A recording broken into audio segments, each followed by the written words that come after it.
దేనికంటే మా స్థలం మాకు అన్ని కాగితాలు వచ్చున్నాయి అని అడిగాడు. మీరు ఎట్లా ఆక్రమించుకుంటారంటే మాది ఇది అని చెప్పి రాత్రి పోలీసు వాళ్ళని తీసుకొచ్చి మమ్మల్ని కొట్టేదానికి వచ్చాడు. ఆల్రెడీ ముందు కొట్టాడు. మేము సార్ వాళ్ళకి ఫోన్ చేస్తే తీసుకొచ్చి రాత్రి పొద్దున్నే రండి అని చెప్పారు సార్ వాళ్ళు. అందుకని ఈరోజు ఎస్ఐ గారికి వచ్చాము, కంప్లైంట్ ఇచ్చాము ఎస్ఐ సార్. మా మావయ్యని కొట్టాడు అని. మాకు దయచేసి న్యాయం చేయండి. వెంకట్రాపల్లి, అది ఇష్ని కానీ నా పేరు ఇలా శ్రీరాములు రెడ్డి. అది మమ్మల్ని పట్టణొచ్చిండు. రాత్రి కొట్టాడు కూడా నన్ను మెడబెట్టి. ఎందుకు? నా చోటు కోసం ఆ చోటు మాకు రావాలది, మాకు రావాలది మా పెద్దది. ఆ రోజు పట్టాయి మాకైతే ఈల తర్వాత ఇస్తానని చెప్పి కరణం సార్ చెప్పాడు. అన్నా సార్ వీళ్ళు తర్వాత ఇస్తాను మీకు మాకైతే వరకు ఇలా కాదు. దాని గురించి ఆయన ఏమండు ఇస్తారులే తర్వాత అని చెప్పాడు అన్నాను సార్. ఇంతవరకు మాకైతే కాదు ఇలా. ఇప్పుడు వాళ్ళు వచ్చి మమ్మల్ని రూల్ చేసి నన్ను కొడతాం.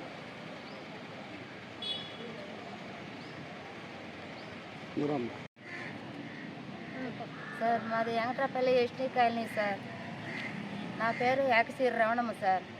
మాకు కాడ ఒక కాలనీ స్థలం ఉంది సార్, ఆడ పాట్రీసే. కానీ మాకు వెనక పక్క సేనైన ఒక వ్యక్తి 3 సంవత్సరాల నుంచి వచ్చాడు సార్. ఇది 3వ సంవత్సరం. 5 ఇళ్ళు కొన్నాడు, అమ్మేశాడు సార్. మళ్ళీ నా ఇంటి వెనక ఒక ఇల్లు ఉంటే అది కొన్నాడు, అంగడి పెట్టేది 2000 3000 అప్పు ఇచ్చేది. అందరూ ఇల్లు అట్టే లాగేసుకొని ఎంత ఇస్తున్నాడు ఎంత కొంటున్నాడో తెలియదు. అందరినీ కరివేస్తాడు. దారు ఇంట్లో చేరున్నాడు సార్. నా ఇల్లు కూడా అట్లా ఏమైనా 1 లక్ష రూపాయలు ఇస్తాను అంటున్నాడు సార్. నన్ను బతిలాడుతాడు. నేను ఆడున్నాను సార్. ముసలి మా ముసలాయన నేను మేము ఎట్లా బతకాలి? ఆ సేనయ్య సార్ ఇంత పని కూడా చేస్తున్నది. ఆడదోషుడు 2 ఇటీల స్థలం. ఏ ఊరి నుంచి వచ్చిండో ఎక్కడి నుంచి వచ్చిండో తెలియదు సార్ మాకు.